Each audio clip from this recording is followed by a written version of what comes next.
You're listening to the Zen of Dog Ownership podcast, where we teach you everything you need to know about dog ownership. I'm your host, Turk Akbay. My goal is to bring you the best real-life knowledge to help you be the owner your dog deserves.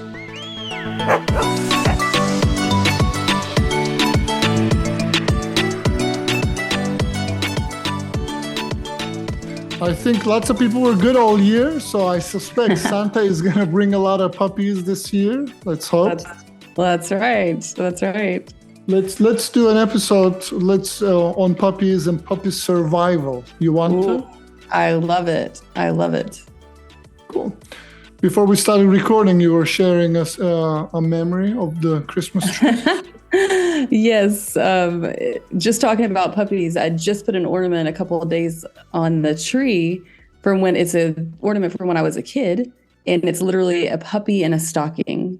And so that's always been my dream, to get a puppy, like literally sitting in my stocking as a little kid. So yes, I have a feeling lots of people will get puppies. So this will be super helpful for lots. Yeah, I think so. I know one of the most stressful times I had in my life, like when I had a puppy. This is, like my first puppy, I guess, back way before I was a dog trainer. Right. And I remember volunteering to stay longer at work because I didn't want to come back to oh no, dog poop in the kitchen. Right. So, I hear you. I think it's stressful, but now I know more. Now we know more. I think this will be really good episode for people who are getting puppy or thinking about getting puppy. So right. Let's get this disclaimer out of the way. Of course, the ad line is puppies are not for Christmas, it's for lifetime. Right, absolutely. And I think often people hear this and then they don't really understand what that means. The puppies are for a lifetime. But I think each puppy is a 16-year-long commitment. It's a long relationship. It is, yes. Yeah. So what do you think would be helpful? Where should we start? You know what? I think probably just bringing home a puppy, or whether it's Christmas morning or any other time, really, what do you do day one? Or probably what do we do even before the puppy comes home to get the house ready for a puppy? Let's start there. Yeah. And, I had recorded an episode, I think maybe last year, bringing home your puppy. It was a little bit more one-sided. We'll put a link to that at the bottom as well. I think multiple things are happening. First of all, there's going to be super excitement when the puppy comes in, and especially if you have kids. But even if you don't have kids, puppy always makes people happy. Mm-hmm. And so I think a few things, if people were to decide ahead of time, before getting the puppy, what we call global rules would make their life easier. Like starting with, global rules means where's the puppy is going to sleep? What are we going to feed the dog?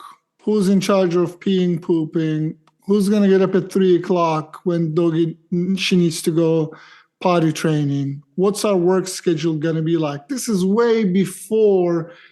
I guess these should be considered before getting the puppy, before getting the puppy, not just bringing it to home. But so let's say that's all done, and now puppy is here. Right. Yeah. One thing I do want to add in there, and you probably said this on other episodes, but notice where you really pay attention to where you live and the size. Sometimes when we adopt, we don't know if they're, how big the puppy's going to be necessarily. But if you do know the breed, just know the puppies do grow. So I think that's something to make sure. I know we've worked with lots of people who were in a very small space and had a very, very large dog. And lots of them actually ended up moving literally for the dog. But just to consider that before we even get a puppy. Yeah, that's true. Not you can have a puppy in a small space for sure, but just know that there are different challenges that come with that if it's a really big dog. Yeah, actually, we could do an episode on how to select the best dog breed for you, kind of a thing. So let's remember that. Yeah, so you're right. Consider. Bringing the dog home, we can start there. So I just wanted to put that out there. But bringing Yeah. the dog home, super exciting. Everybody, whoever's in the home, whether it's friends or people that actually live there, everybody's excited because puppies are adorable and cute and sweet. So, I think the first thing, obviously, have fun with your puppy, which I think most everybody gets that, and that's even why they get their dog. I think the question that I've always heard is, how often do I need to take my dog out? How quickly, some people don't know that they can start potty training right from the start, which maybe that seems normal for most, but I have had conversations with people where they didn't know that a puppy can actually learn to go potty outside from the very beginning. Yeah. Okay, yeah, sure. Let's start with potty training. I think that's the most crucial part. One thing I like to remind our listener is they should expect, whether you had dogs before and whether you already have dogs, puppy equals stress. So you're going to be stressed for, realistically speaking, for next 3 to 4 weeks. That's a gimme. So just let people know it's normal. Yeah, it's totally normal. It's expected. It comes with the course. It is part of the deal of getting a puppy. Is 4 weeks of stress and pressure and stress and pressure. It's normal. And then the best part of it is, I think, dogs adapt quicker than human children. So when you have a human child, you're looking about a lifetime of different things. For puppy, it's just 4 weeks. Potty training. Yes, it's important. Nobody likes their home smelling like pee, and your guest doesn't like him either. So I think rule number 1, day 1, potty training. Very important. So let's give some zingers, just to reminders. One is rule of thumb. This is a rule of thumb. A puppy can hold their pee 1 hour per month of age, give or take 1, except when they're sleeping. So, is it longer when they're sleeping? Yes, because the body shuts down. They could hold probably a longer time. And if we pay attention to the clients, they'll say, "Hey, my dog is doing great at night, but is not quite potty trained." And so, potty training is natural for a dog. So it doesn't take, like what you are saying, you don't have to wait for your dog to be 6 months or 4 months or 3 months for your dog to learn potty training. You want to start potty training day 1. Right. It's not a harsh thing. Just to clarify, when you said how old they are, so that means if they're 2 months old, if you get a dog at 8 weeks, that means during the day, they can hold every 2 hours, they should go outside. Every 2 hours. So as owners, humans, our number 1 goal when we get to puppy, like we're having fun, but potty training before all else, everything else. Any other training. So the concentration focus is on potty training. So that equals, what that means is, what we want to do is we want to work with the nature. Dogs do not like the soil where they live. So all potty training is teaching the dog and giving dog access to outside so they can relieve themselves outside. And naturally, they will want to hold their pee once they understand this. Right. Is your dog potty trained? Is a yes or no question. So until you can say yes, that's a no. So then you want to concentrate on getting this down. And that 8 weeks, 2 hours. Set the alarm, take your dog out every 2 hours. And then when they're 3 months, 3 hours, every 3 hours, and so on and so forth. And then in the middle of the night, would you say if you were to go to bed at 10, the puppy goes out at 10, would you say in 4 or 5 hours wake up if the puppy's 2 months old? So I like to add 1 hour to this at night. Mhm. One thing I want to caution our listener is we also want to teach in this potty training process to teach our dog to hold their pee. So when we say 2 hours, do 2 hours, 2 hours, 2 hours. And then if you see you take your dog 2 hours in intervals and your dog is not peeing every time, all right, feel free to up that to 2.5 hours. Let's see how that works, or 3 hours, and then start expanding so your puppy is learning to hold their pee. If you're always taking them out, then they're Right. not learning bladder control. True. Okay, that's perfect. And then one thing that goes along with that is water. A lot of people just, how much water do you give a puppy, and how does that, are there any tips? I'm full of tips. Yeah.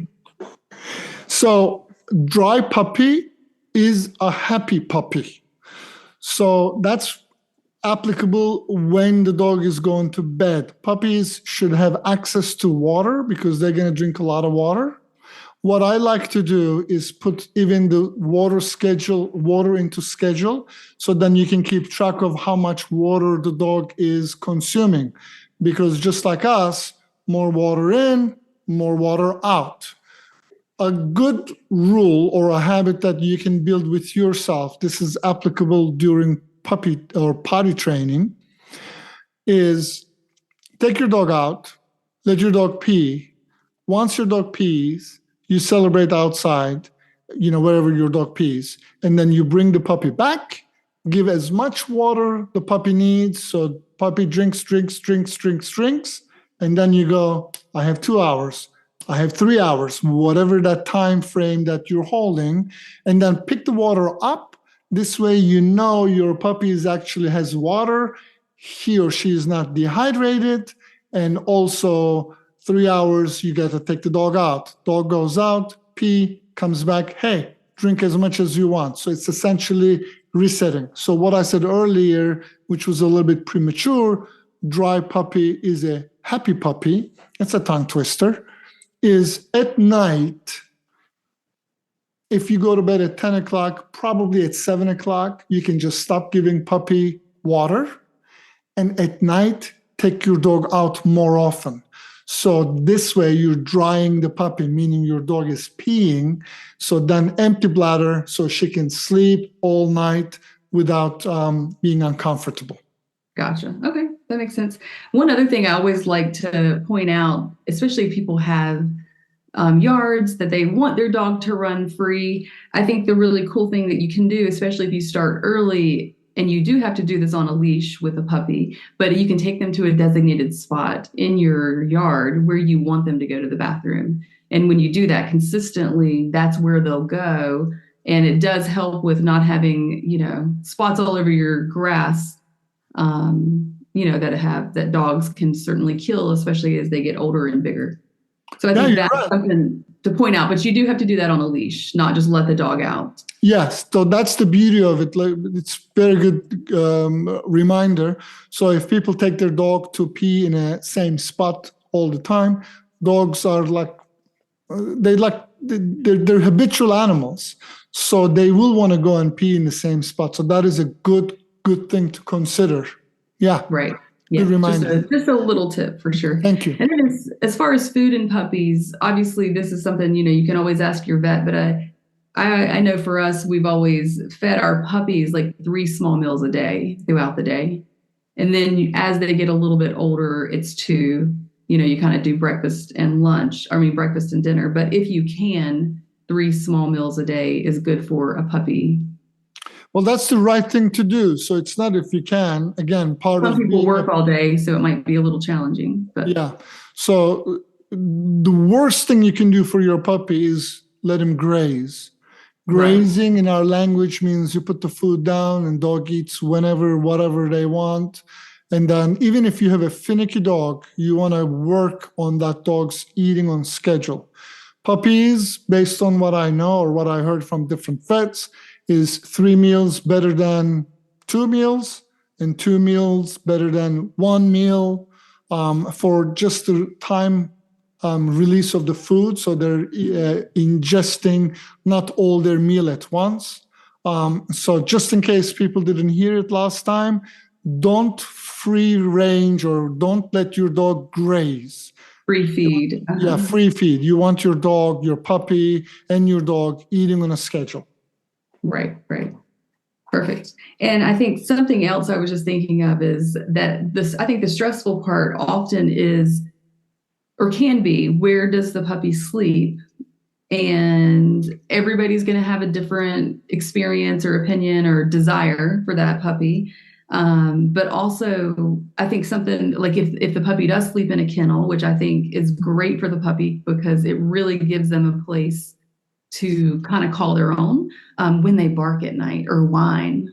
So how do we handle that, especially in the beginning? So most puppies are going to cry at night. They're missing their mom. They're missing their litter mates. I saw some of our clients, their breeder sent a dog with a little doll that they were sleeping with, which is, I think, is the coolest thing. I've just recently started seeing that. So they're missing their litter mates' body heat. They're missing their comfort of their moms, variety of different things, and they're isolated. They don't understand what's happening, and it is relatively stressful situation for the dog, especially first week or so. What most people wrongly do is then they bring the dog to bed with them, or they really accommodate this behavior. So the puppy is not learning self-soothing skills. What I suggest to people, earplugs. So you want to get earplugs from CVS for each family member. Second is a winding clock. I know this is now harder and harder to find, but Amazon do sell them. A winding clock that tick, tock, tick, tock. Would that be the same as like a heartbeat machine? Could you do Heartbeat that? machine would work too. Yep. Anything that emulates mom and litter mates' heartbeats. And the other thing for nighttime, what we know, instead of you bringing dog into bed with you, wear a couple T-shirts or socks or something. Well, T-shirts is better. That has your smell, and then put that in the dog bed with your puppy so she can actually feel close to you, because sense of smell is what is most developed on puppies and dogs. So that will be really good for them. Sometimes if you live in an apartment, if you live in a studio, if you live in different places, even if you put the kennel next to the bed rather than dog sleeping in bed with you is going to be better. But I would like to caution you not to use that as a crutch or as an excuse not to teach your dog to go away from you. This is often people feel really comfortable and beautiful sleeping with a puppy because they're like really awesome. But it really is the seed for separation anxiety later on. So being a dog owner requires for us to do things that are uncomfortable for us, but right thing for our dogs. And teaching your dog kennel manners, crate training is going to be helpful for the rest of their lives. Right. And I think what you said about self-soothing and just being okay by themselves is really important, and something that I know a lot of us feel really sad or bad about, but it actually really is what's best for the dog. Because 100%. Anxiety is so stressful as they get older. So I think that's a really, really good point. And two, I know I always thought that putting a dog in a kennel was like, people say, they're in jail, or they're, and it's not that. It really can be a safe space. If you're upset with your puppy and you put him in the kennel, then that's not going to be a very good experience for your puppy. But if it's like, hey, this is your bed, this is your little den, and you give them a treat when you put them in there, they love it. I know we've had dogs that when they're, especially puppies, just leaving the little door open and they go in on their own because that's where they love to be. So I just want to reiterate that a kennel is not a it's not a punishment. It's really just a safe place for the dog and a place that we know they're contained and staying safe at night and not just roaming around the house. So I don't think go ahead. Crates are our friends. Yeah, crates is your friend. I can't imagine not training my dog to be good in crate. Crate is your friend. Crate is your friend. And when you were sharing or when you were saying things, I remember how Jimbe, when I was going to the dog training school, and we got that big old crate for him. Right. And then, so yeah, let's do a little bit crate training. So crate training works like this. Put food ball into the crate at the far end of your crate and feed your dog in the crate and close the door. If you want to do even better, especially this is true, especially if you feed your dog kibbles, instead of feeding your dog in a bowl, take the bedding out of the crate and then dump all the kibble on the floor of your crate and close the door. Let your dog eat in there, and then you can let them out, and it's great. Multiple benefits to having your dog liking the crate. I'm not saying your dog is tolerating the crate. I'm saying your dog liking the crate. One, if your dog has diarrhea, you can contain your dog in a crate, or any illness. Second one is if you have a guest that's nervous of dogs, you can just put your dog in a crate. When you get a new dog, it may be necessary for your dogs to be on a crate. People are working in your house. Like, there's an infinite opportunities for our dogs to be one on a crate. Right. This is why I think it's important to crate train before you need to crate your dog. Right. I was going to say, because it can be stressful if the dog is older, possibly some dogs. But yeah, if we can do it as puppies, it's super helpful. Let's see. And the other thing I was thinking, two things, just to reiterate or just to say, with small dogs, a lot of times people are like, oh, it's tiny little poo or tiny little pee. And I just know a lot of people aren't consistent with training small dogs on potty training. So I just want to say, hey, it can be done, and just be consistent, even though it's much smaller than a bigger dog. So yeah. And then did you want to say something about that? Yes, it's natural for dog to want to pee outside. If your dog is peeing inside your house, that's not natural. Question number one, we always ask when someone has an older dog, and I mean 6 months or older, is having potty training issues, is does your dog pee in a crate? Mm-hmm. This is a yes or a no question. Like, most puppies will pee first night, and then they're like, hell no, I'm not doing this. Right. So if a dog that pees inside the crate, that means, one, you're dealing with a dog that either was bought in a pet store or somewhere. This natural instinct of a dog to go outside has been reconnected in their brain. Mm-hmm. So this is usually a dog that came from a pet store and or rescue, where obviously you go to a shelter. They're not taking dogs out every couple hours to go potty. So dogs that actually said, it's okay. It's not okay. It's not their natural state. Even if your dog is peeing and pooping in crate, this is a bigger problem. It is a bigger problem. But you can help your dog move through this by not giving up on your dog, and actually just helping them through this process of taking them out more and more. Right. And I think something, we don't have to explain it here, but something that has been really helpful for our clients is when we teach them umbilical cord training. Yeah, umbilical cord training will fix potty training problems. Right. It's a commitment, but it's definitely something that can be done. The other thing where I want to move to really is the difference between manners and obedience training. I know you always say teach manners like right from the beginning when the puppy comes home. And can you share the difference between manners and obedience training so everybody understands that there is a difference? Yeah, of course. So obedience We'll start from back end just to help. Obedience means I say something and my dog does that behavior. I say come, my dog comes. I say sit, my dog sits. I say shake, my dog shakes. So that means my dog has a picture in their mind of what, when my human makes this noise with his mouth, this should equals this behavior.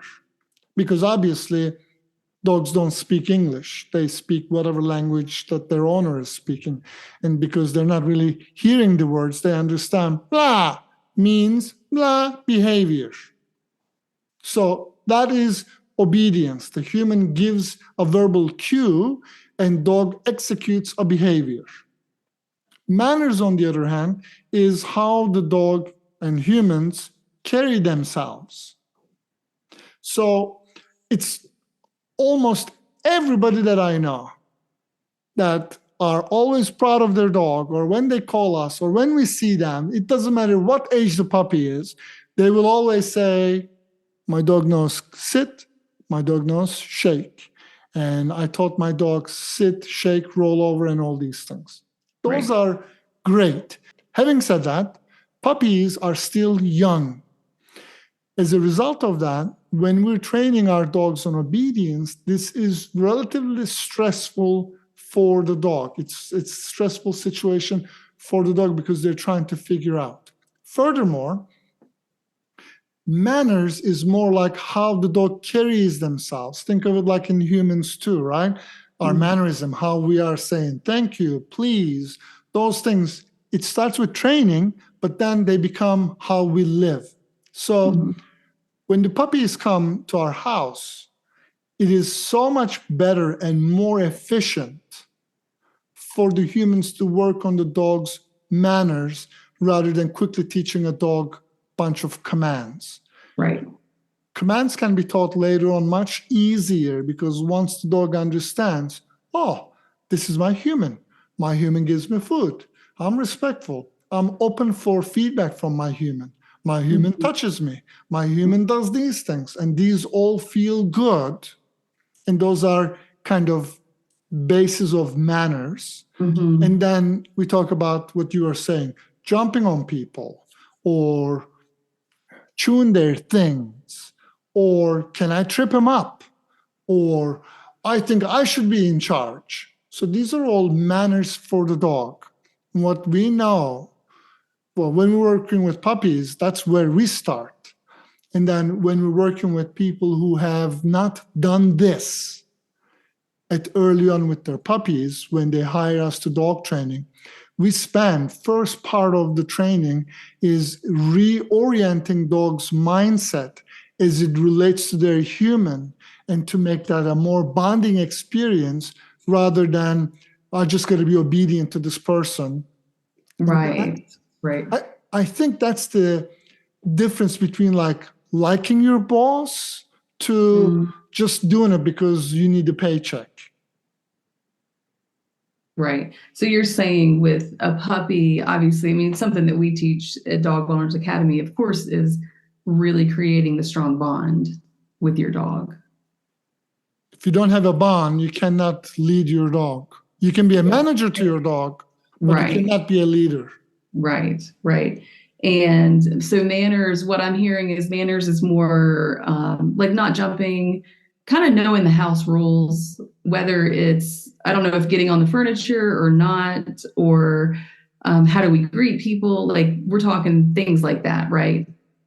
And then obedience is more sit, I don't know. Yes, obedience is the human gives command and dog executes whatever that was taught to match that command. I know this sounds like totally nerdy, but that's what it is. Manners is where the dog is offering the behavior consistently and predictably. So it's the how the dog lives their lives. And when you have a new puppy, especially if it's a puppy, and just I wanted to clarify this earlier, 6 years old dog is not a puppy. So for us, puppy is from birth till about 16 weeks. After that, it could be you're not a toddler when you're 5.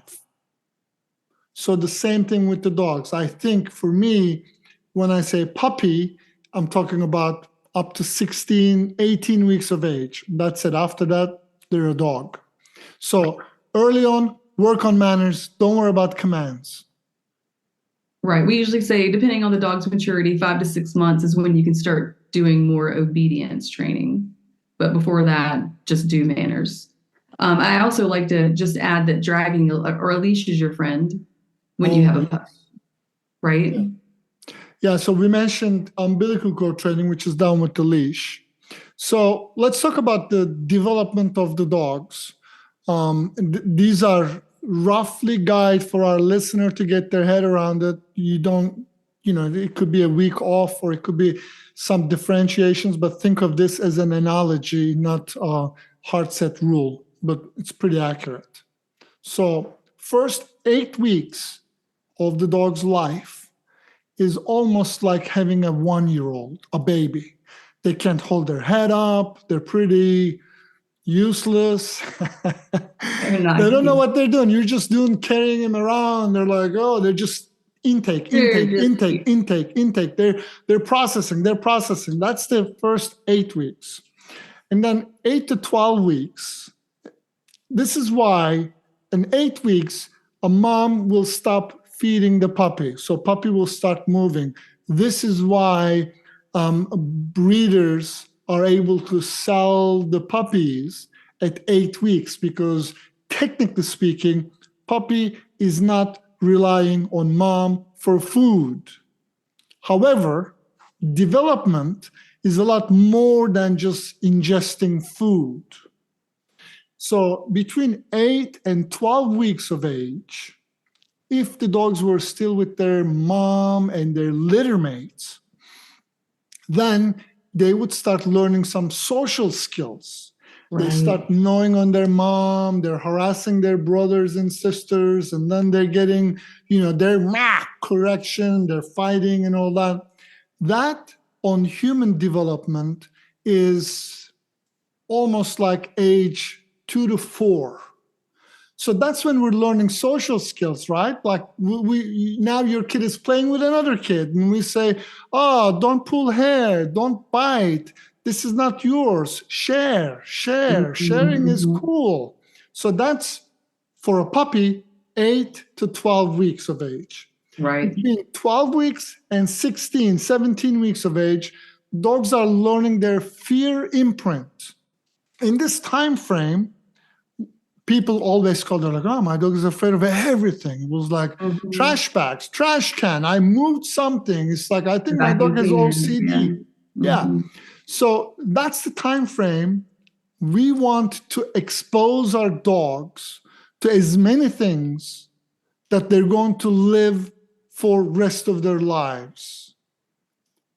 Thunder, fireworks, masks, hats, people with hats, uniforms, car wash, kennels, loud things, loud noises, people that don't look like us, and children. I read a study a while ago about dogs that are afraid of thunder. They did this study in Australia, Aussie. So they said the dogs who were within 16 weeks of life, I guess Australia has a thunder season. So if they heard the thunder when they're in the first 16 weeks lifetime, if they were born in thundering season, they're not afraid of thunder. Right. If they were born on the other side of the thundering season, they were afraid of thunders. So the key to this is really expose your puppy to all these things.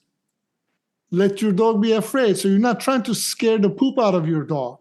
You're just exposing your dog to be afraid, and then you be neutral, and your dog is like, oh, I'm afraid. You're like, that's normal. So do we pet our dog if they're afraid? Do we not pet our dog? Do we give them peanut butter? Like, how do we soothe a scared puppy? In a healthy way, in a way that's going to help them know that, it's okay. Yep. So it's two things. First is preventing dog from being scared. And the other thing is when the puppy is scared, now what? Right. If the puppy is scared and you know dog is not in danger, right? So a loud Harley or, a leaf blower, you remain neutral and you actually look at what the dog is afraid of. And if you want to yawn at it, full open mouth yawn, looking at it like boring. So what will happen is your dog is going to be afraid. Puppy is afraid. Holy crap, what is this? Ooh, I'm freaking out, man. And we'll look at his or her master or the owner or the lead or the guide, whatever you want to call yourself as it relates to your dog.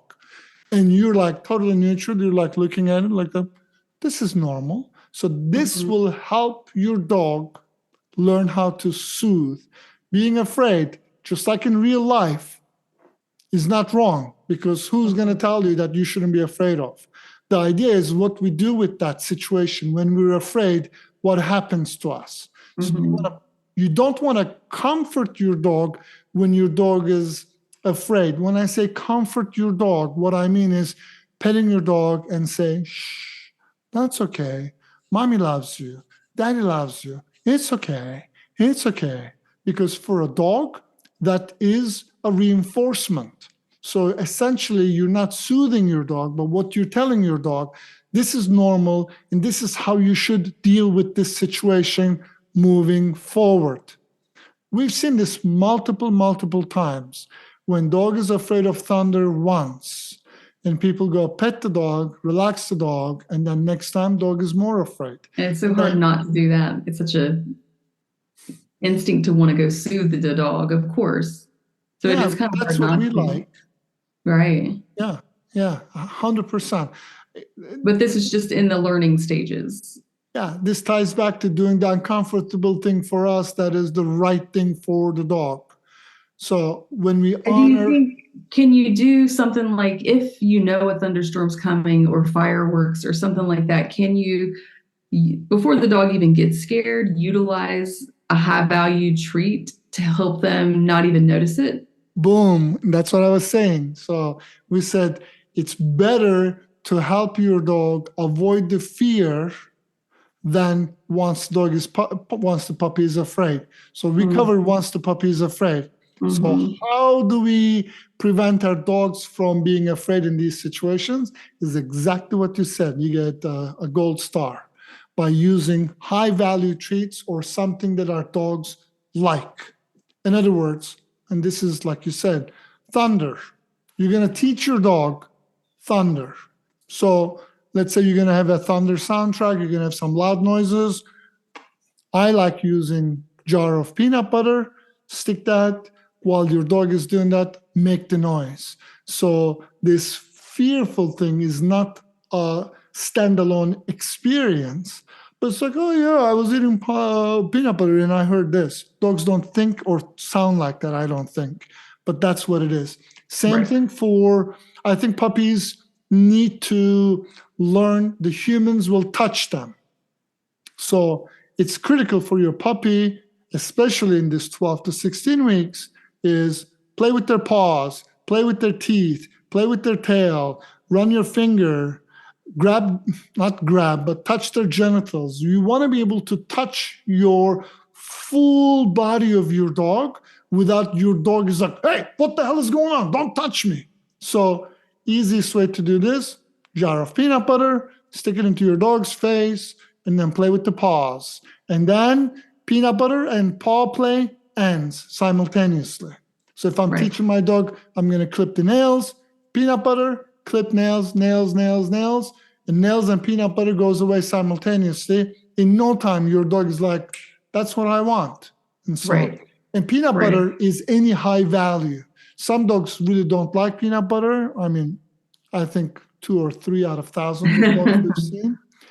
But if your dog like affection, then do affection. Like, give your dog what your dog wants, not what you think. Turk said. And this will help too if you have a dog that's going to need grooming later on. That, paw, everything, all the paws, face, everything being played with is normal, and so grooming becomes much easier. Yeah, grooming also, your dog may get hurt. Like if you don't carry your dog, if you're not teaching your dog, hey, I'm going to hold you and I'm going to carry you. Like this happened to us with Zilli. Remember, we were hiking and then she ran into a tree and we were carrying it. Right. Imagine if she didn't like to be held. Right. It's a hassle. So touch your dog. Yeah, pet your dog. Yes. Pet your dog and touch your dog. Yes. And so the other thing I would say is socializing. I know we may have a little different opinion than what vets will tell people. We do. Of course, are going to say what's going to be standard healthy for your dog, which I totally get. And, I can understand where vets come from. Because they typically will say after they've had every one of their shots, they can socialize with other dogs. I have had a couple of vets actually say that I think you want your dog to have the first round of shots, but if they are with other dogs who have had their shots and that they're healthy and well taken care of, that they can have play dates with other dogs. So is that correct in your opinion? And these are opinions, they're not, facts. And obviously everybody do what feels right for them, but it feels as though it's very important for puppies to be socialized with other dogs earlier than 3 months. Yeah, disclaimer, this is not a medical advice. Exactly. I like how you roll. It's great. The timeline is, if I heard correctly, a couple vets also we ask, it's second round of shots plus 7 days, not first round of shots. Okay. So I think dogs get 3 sets of shots. Yes, I think we disagree with, so this is not a comment on vets, but they study, they understand disease, they understand how these things work. And our expertise ends on socialization and the mindset and different things. Right. And so I think you're right. I don't want my child sick, so I don't want to send my kid to, kindergarten until my child is 6 years old. Okay, maybe my child didn't get crud, but now it's socially awkward. So it is a risk, but if I heard it correctly, and obviously everyone should check with their vet, second set of shots plus 7 days, you're in a good company. And the other thing is, of course, now it's a podcast, so it goes everywhere. So if you live in a community where everybody is current in their shots and everybody is really good about this kind of thing, you can take that risk easier than, if you're some part of the world where nobody's getting their shots. And then, of course, we're in a big city where you don't know who's who. Yeah. Yeah. So I think that's a good thing. I think dogs need to be socialized. I mean, I don't really know the schedule of how old they are when they get their third set of shots, but I want my dog socialized way before where my vet says it's not safe for your dog to be around other dogs. Second set of shots plus 7 days. Come on, dog, let's go socialize with other cool dogs. Right. Perfect. Awesome. I don't have any other things on my mind about puppies. Anything else that you can think of? All right. So one other, I'm just looking at. So what I'll do is we have a puppy survival guide. Right. So we'll put that a free download to anybody who's listening to this. It will take me a little bit to create that free download link, but we have it, and I'll put it in the show notes. But what I wanted to say is a good thing to remember is after every nap, take your puppy outside to potty. After every hard play, take your puppy outside to potty. And then anytime that your dog is moving around that you're thinking your dog needs pee, you should take your dog outside. Always celebrate when your dog is outside. One quick reminder to everybody, it's better for you to praise your dog, whether you give food, treats, celebration when your dog is outside, than not celebrate there. And then when you come back and give the dog food and treat and everything when you come back into the house. Dogs will not remember that. This put my brain into one other thing. If you catch yourself peeing on the carpet, or if you catch your dog, peeing on the carpet, the thing to do is actually not yell at the dog, but go something like outside and pick the dog up and literally run out the door. Meanwhile, there's a good chance your dog won't need to pee anymore, but you take your dog where they need to pee. You say, outside. Your dog is associating that with outside. We've done this before. You can hang a bell by your door that you always take your dog out to. You can teach your dog to ring the bell. I'm making a note here to make a video on that, ringing the bell for potty. Those are really helpful. Don't get stuck. Call us. Please remember to breathe. Remember, it's going to be stressful. Just say, yep, this is stressful, part of being a puppy owner. But once your dog gets this, now you have just like forever, for the rest of your dog's life, you have a good bond. Absolutely. I love it. Yeah. One other stressful, but it's also fun. So yeah, it can be fun. That's true. You're right. I mean, like working out is stressful on the body, but some people like it. And one other thing, puppies are like babies. I mean, they are babies. So they really are not trying to annoy you. They're not really trying to make your life miserable. They're just learning about life. Right. Yeah. And puppy proofing the house. We didn't talk about that. Do you want to add some things about puppy proofing real quick? I do want to add some things about puppy proofing. So just like a human child will put anything in their mouth, dogs will do the same. And I think this would be better to do before you get your puppy, to really get on all fours and walk around, because they're going to be inquisitive. They're going to try to figure things out.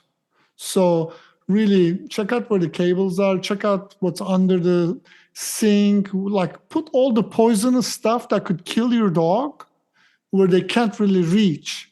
Again, this is temporary discomfort for you, but you could save your dog's life. Check out the plants you have in your house. Dogs tend to like to eat plants and soil, so just make sure it's not something toxic to the dog. Also, socks. We've had so many people's dogs eat socks lately that it's and surgeries and things like that. So just pay attention to what's on the floor, especially if you have kids.